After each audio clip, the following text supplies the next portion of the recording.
This city was never supposed to exist. It stands below sea level. Every day, the water tries to take it back. And every morning, Amsterdam wins. In the early 1600s, this is not a city of comfort. It is a city of calculation. One mistake, a weak rope, an open lock, and the sea reminds everyone who truly owns this land. Morning arrives with light reflected from water. Narrow brick houses their inhabitants into streets shaped by stone and canals. There is no ceremony. The city does not wait. Amsterdam wakes already in motion. Boats glide where carts cannot. Water runs beside every street, quiet but constant, never forgotten. By the time the market appears, the city has gathered itself. Streets widen slightly. Movement thickens. This is where survival is negotiated every single day. The market is heart of Amsterdam. Wooden stalls stand beneath canvas roofs. Vegetables still carry soil. Fish glisten with salt and water. Dark bread lies heavy and dense. Hands weigh, exchange. Coins pass from palm to palm, smoothed by generations. Everyone here is Dutch. Faces shaped by labor and wind. Clothing of wool and linen, muted and practical. No excess, only trust and necessity. At the edges of the market, boats unload fish directly onto stone. Barrels roll. Baskets fill. By this time already feeds much of Northern Europe with salted herring. Long before spices and gold, it is fish that makes this city strong. When the basket is full, the market remains behind. Trade continues, but this part of the day is complete. Streets narrow again. The city releases its grip. The city folds again. Behind a narrow brick facade, fire is drawn back to life. Vegetables are cut by hand, slowly and deliberately. A pot is hung above the flames. Steam rises and fills the room, carrying warmth and routine. This is not rest, it is maintenance.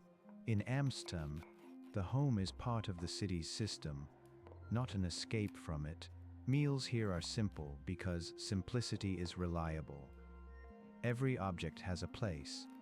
Every action follows another.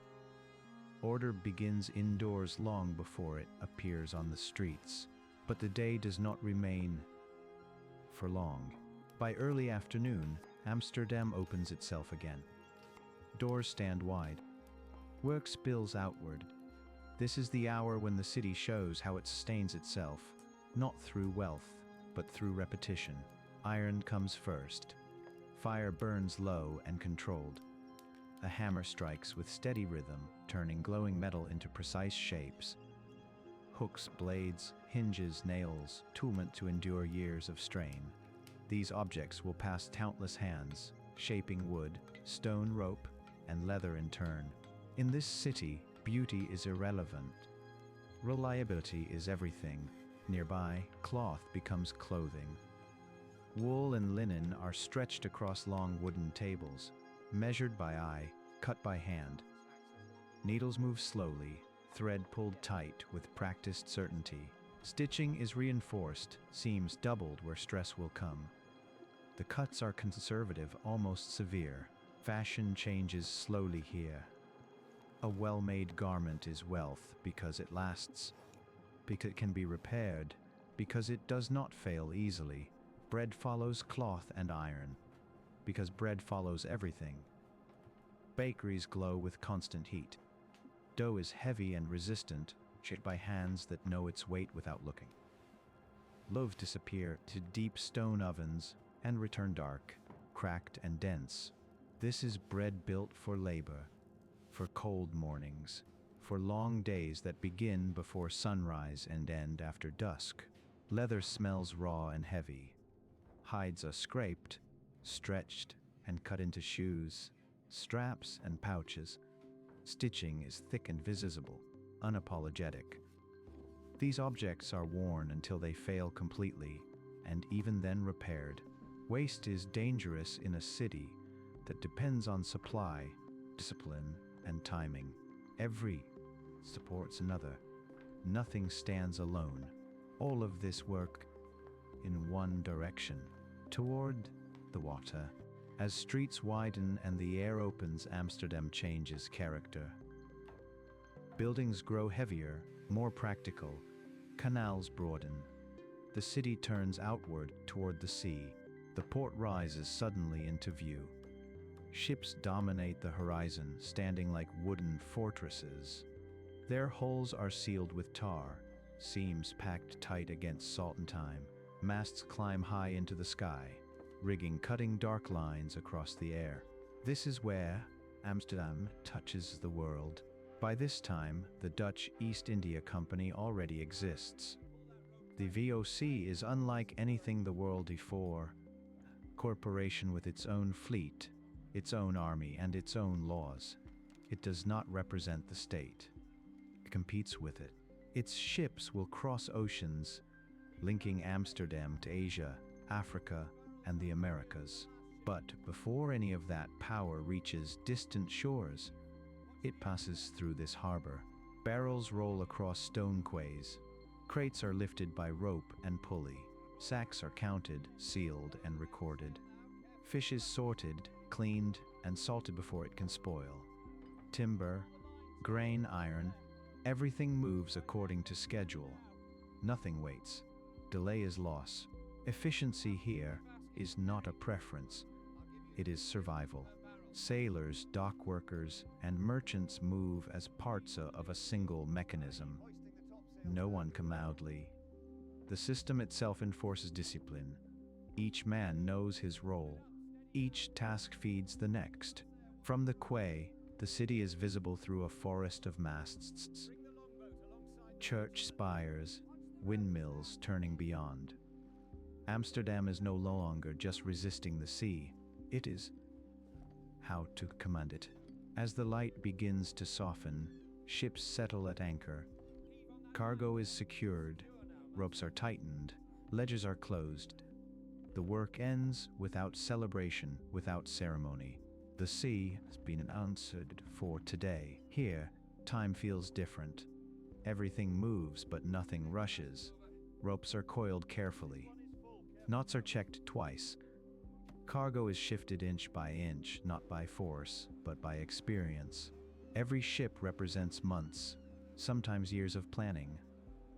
Timber cut far inland. Iron forged in workshops like the ones behind the city streets. Food prepared to survive long voyages. The port is not chaos, it is coordination. A place where mistakes are expensive and patience is profitable. As the port falls behind and the streets narrow once more, Amsterdam begins to slow. This part of the city belongs to stone, order, and belief. Brick houses rise close together. Canals run dark and quiet between them. Above the rooftops, church towers stand unmoving, their outlines sharp against the evening sky.